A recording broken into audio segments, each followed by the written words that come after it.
1853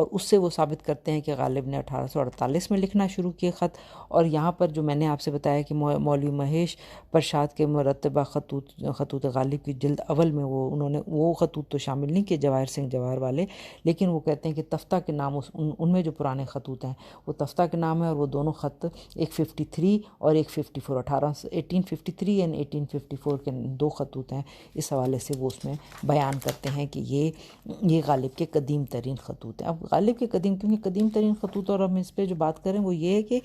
یہ پرانے خط، اس سے پہلے اگر ہم یہ کہیں کہ جی کیا اردو میں نثر نہیں لکھی جا رہی، نہیں، نثر لکھی جا رہی تھی. جیسے کہ میں نے آپ سے، اگر آپ ادبی نثر کی بات کرتے ہیں تو وہ ہم زیادہ تر لکھ رہے تھے،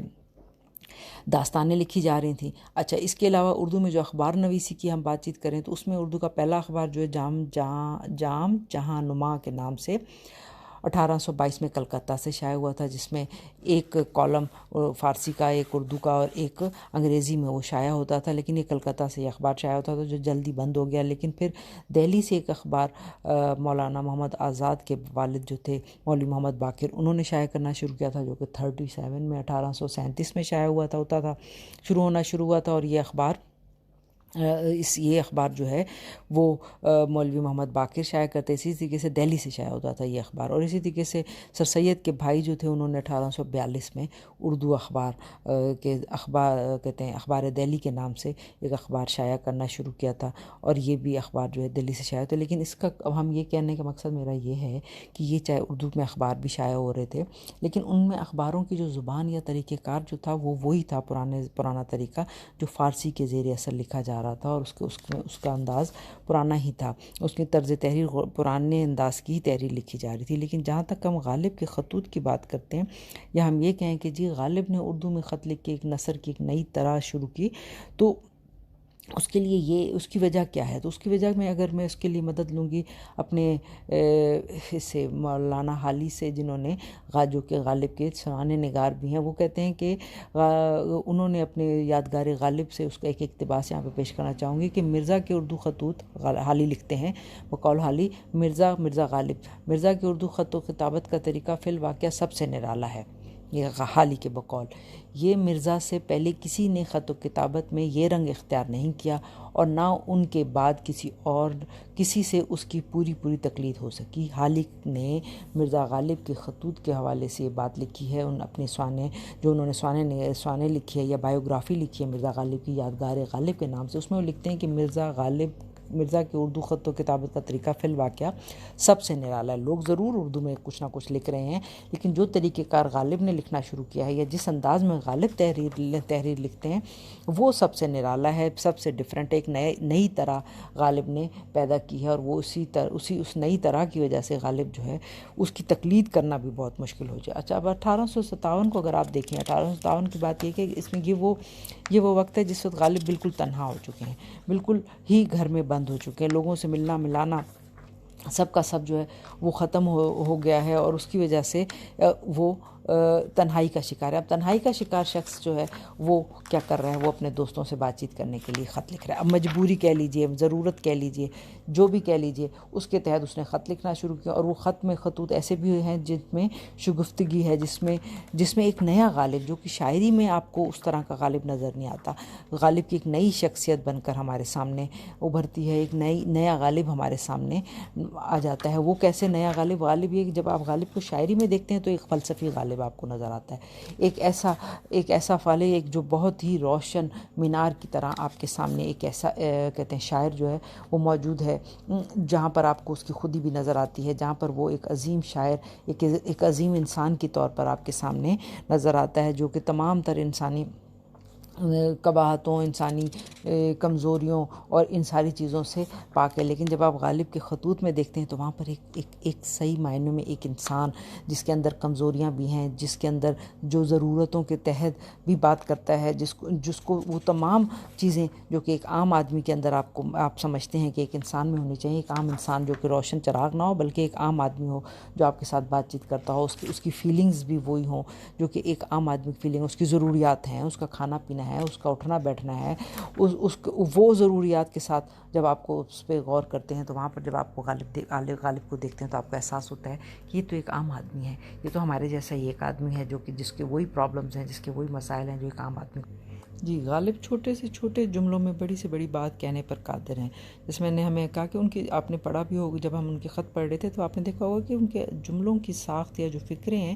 وہ بہت چھوٹے چھوٹے جملوں میں بڑی سے بڑی بات جو ہے اس کو سمیٹ دیتے ہیں. ان کی جملوں کی ساخت سے اثر آفرینی میں اضافہ ہوتا ہے اور وہ چھوٹے ہونے کی وجہ سے جو ہے اس کا اثر بڑھ جاتا ہے. غالب اپنی بات اتنے دل نشین انداز میں کہتے ہیں کہ وہ دکھ والی بات بھی بعض دفعہ اتنی بین السطور ہوتی ہے کہ جس کو سمجھائی جا رہی ہوتی ہے، جسے کہی جا رہی ہوتی ہے، وہ اس کو سمجھ بھی لے، اس کا درد بھی محسوس کر لے. تو غالب کہ اگر ہم چھوٹے جملوں جو ان کے چھوٹے چھوٹے فکرے ہیں اگر اس کا حساب لگائیں تو عام طور پر 4 لفظوں سے لے کر 7 لفظوں تک کے ہوتے ہیں ان کے جملوں کی جو بناوٹ وہ رکھتے ہیں. 4 الفاظ میں یا تو لفظوں میں اپنی بات کو مکمل کرتے ہیں یا 7 لفظوں میں. وہ طویل جملے جو ہیں ان کے پاس وہ ایسے ہیں جس میں وضاحت کے طور پر فکرے شامل ہوتے ہیں. ایسے اقتباسات وہ بھی ہیں جس میں جملوں کے دیکھیں وہ جملہ کیسے آغاز کرتے ہیں: اگر تم سے ہو سکے، ٹھیک، اور یہ کہ اس حویلی اور بالا خانے کی وضاحت کی گئی ہے. بتاتے ہیں کہ جی میرے گھر کے جب اس پہ ان کے حوالے سے جب بات کرتے ہیں تو وہ جہاں پر جملے ان کے اس جگہ پر بڑے ہوتے ہیں جہاں پر وضاحت دینے کی کوشش کرتے ہیں. ادروائز جب بات ہوتی ہے یا بات کا انداز استعمال کرتے ہیں وہاں پر وہ اپنے الفاظ کو یا فکروں کو چھوٹا رکھتے ہیں. غالب کے زیادہ تر خطوط میں جو ہے وہ تقریر اور تحریر کے درمیان کی چیز آپ کو نظر آتی ہے. کہیں پہ ایسے لگتا ہے کہ وہ آپ سے بات چیت کر رہے ہیں، کہیں پر ایسے لگتا ہے جیسے وہ لکھا ہوا ہے. ندائی الفاظ، بیانیہ اور خطیبانہ انداز اختیار کر کے غالب اپنی تحریر کو تقریر کا شکل یا تقریر کا اثر بھی اس کے اندر پیدا کر دیتے ہیں. اسی طریقے سے جیسے اب آپ دیکھیے کہ عام طور پہ جب وہ جب کسی سے بات کرتے ہیں تو ان کی میں نے آپ سے کہا کہ جی ان کی تحریر سادہ ہوتی ہے، لیکن جب وہ سادگی میں بھی وہ مکفّہ تحریر، کہیں ان کی خطوط میں آپ کو قافیہ بھی نظر آتا ہے، اور وہ قافیہ کا استعمال صرف اس لیے کرتے ہیں کہ اس سے بات میں اثر پیدا کر سکیں، یا یہ ہے کہ اس کے اندر ایک زور یا ایک اس سے جو ہے لگاؤ پڑھنے والا جو ہے اس کے اندر اس سے محسوس کر سکے کہ یہ اس کا اثر محسوس کر سکے، اس کی اپنی بات کے گرفت کے اندر آ سکے، اس حساب سے اس کو بات کرتے ہیں. جیسے یہاں پر اگر میں صرف مثال کے طور پر ایک خط کا آپ کو اقتباس دیتی ہوں، اقتباس یہاں پر اگر آپ کے ساتھ بات چیت کروں تو وہ جیسے کہتے ہیں مرزا ہر گوپال گفتہ کے نامی ہے ان کا خط. وہ کہتے ہیں رات سے ایک بات اور خیال میں آئی، رات سے ایک بات اور خیال میں آئی، مگر چونکہ تحکم و کارفزائی ہے کہتے ہوئے ڈرتا ہوں، ڈرتے ڈرتے عرض کرتا ہوں. دیکھ رہے کس طریقے سے لفظوں سے لفظ بنا کر الفاظ سے الفاظ کو آگے پیچھے کر کے یا الٹ پھیر کر کے بات بناتے ہیں. بات یہ ہے کہ 2 جلدیں طلائی لوح کی ولایت کے واسطے تیار ہو گئیں اور وہ 4 جلدیں جو یہاں کے حکام کے واسطے درکار ہوں گی. بات سمپل میں کہنے کا مقصد ہے کہ الفاظ ڈرتا ہوں، ڈرتے ڈرتے عرض کرتا ہوں، اسی الفاظ میں اسی انداز میں اس کو بیان کرنا. یا اسی طریقے سے ایک علاؤالدین احمد خان علائی کے نام ایک خط ہے، اس میں سے اگر ایک مثال میں آپ کو دینا چاہوں تو 2 جانے میں میرا انتظار اور میرے آنے کی تقریب شادی پر مدار. یہ بھی شبہ ہے کہ تمہارے چچا کو گمان ہے کہ مجھ پر جنون کا جاگیرداری میں نہ تھا کہ ایک جاگیردار مجھ کو بلاتا، گویا میں نہ تھا کہ اپنے ساز و سامان لے کر چلا آتا. مطلب شادی کا ان کو انہوں نے کہتے ہیں بلاوا نہیں دیا تھا. تو اس کا شکوہ کچھ اس انداز میں کر رہے ہیں کہ بات سمجھ بھی آ جائے اور اپنا درد بھی اس کو اپنے درد کو بھی بیان کر دیں. اسی طریقے سے شاعر بعض جگہ پر کہتے ہیں ہمارے جو غالب ہیں وہ شاعری کی سے بھی مدد لیتے ہیں.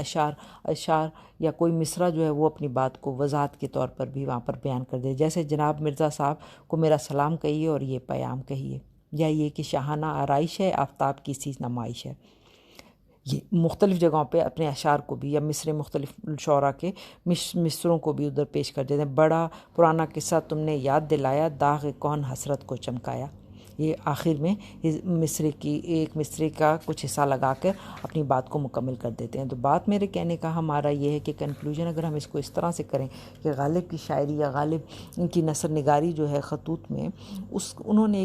ایک اس طرح کا طریقہ اختیار کیا کہ جو اس سے پہلے اردو ادب میں یا اردو نثر نگاری میں یا اردو نثر نگاروں میں رائج نہیں تھا. اور انہوں نے جو یہ نیا راستہ نکالا، تو کبھی بھی ہمارے یہاں اسٹیٹس کو توڑ کر ایک نیا راستہ بنانا جو ہے وہ ہر آدمی کی نہ تو اتنی ہمت ہوتی ہے اور نہ ہی اس میں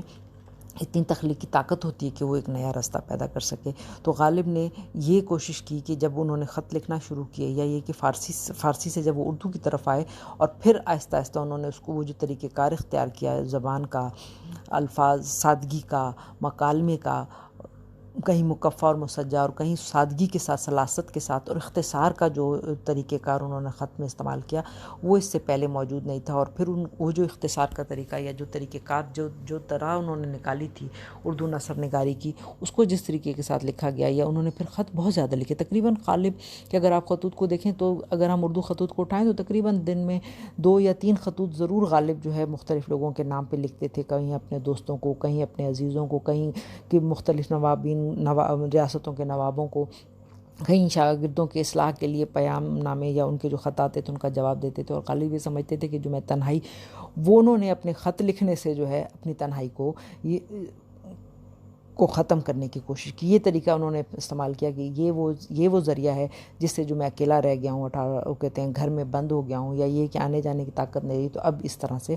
خط لکھیں اور لوگوں سے خط کے ساتھ آدھی ملاقات، ایسے ہی نہیں کہتے خط کو، وہ انہوں نے اس طریقے سے اپنے اس کام کو شروع کیا۔ اور وہ آگے چل کے آج بھی جو طریقہ کار غالب نے جس طرح سے خط لکھے ہیں، غالب کے بعد یا غالب سے پہلے تو یہ طرح موجود نہیں تھی، لیکن غالب کے بعد تقلید میں بھی، جیسے حالی کہتے ہیں، لوگ اس پر پورے نہیں اتر سکے اور وہ اس انداز میں خط لکھنے میں کامیاب نہیں ہو سکے یا تحریر نثر لکھنے میں کامیاب نہیں ہو سکے جو کہ غالب نے، جس طرح کی نثر غالب نے تحریر کی ہے۔ اسی لیے ہم غالب کو اردو نثر میں یا اردو نثر نگاری کا جو اسلوب کا جو دوسرا سٹیپ، ہم ملا وجہی کے بعد جو سیکنڈ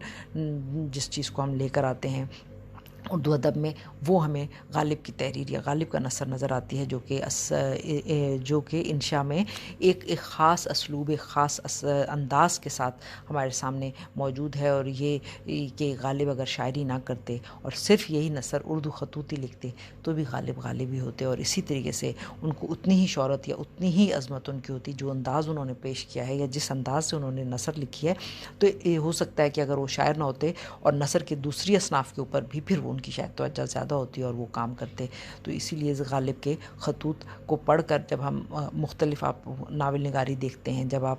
افسانہ دیکھتے ہیں، اردو افسانہ دیکھتے ہیں، جب اردو ناول دیکھتے ہیں یا اردو ڈرامے کے اوپر دیکھتے ہیں، تو وہ انداز یا وہ جزیات نگاری یا وہ منظر نگاری یا وہ طنز و مزاح جو غالب کے یہاں ایک بالکل ہی، جس کو آپ کہنا ہے، ایک ایسا نشتر جو کہ پوری طرح سے مٹھاس میں کہتے ہیں ڈوب کر اور کہتے ہیں بھرا ہوا ہو، اور پڑھنے والے کو لگے بھی اور پھر وہ رو بھی نہ سکے، اور مسروئے بھی، ایک آنکھ روئے اور ایک ہنسے والی بات ہو جائے، اور اس انداز سے اس کو پیش کرتے ہیں۔ تو غالب نے اپنی ذات کو، غالب اپنے خط میں پوری طرح سے ایک انسان کے طور پر جو ہے، جس کے اندر کمیاں خامیاں سب موجود ہیں، وہ وہاں نظر آتا ہے، اور ایک عام آدمی کی طرح روتا ہوا، ہنستا ہوا ایک عام انسان پہلی دفعہ ایسا ہوا کہ زندگی میں اردو نثر میں، ادبی نثر میں، ایک عام آدمی، ایک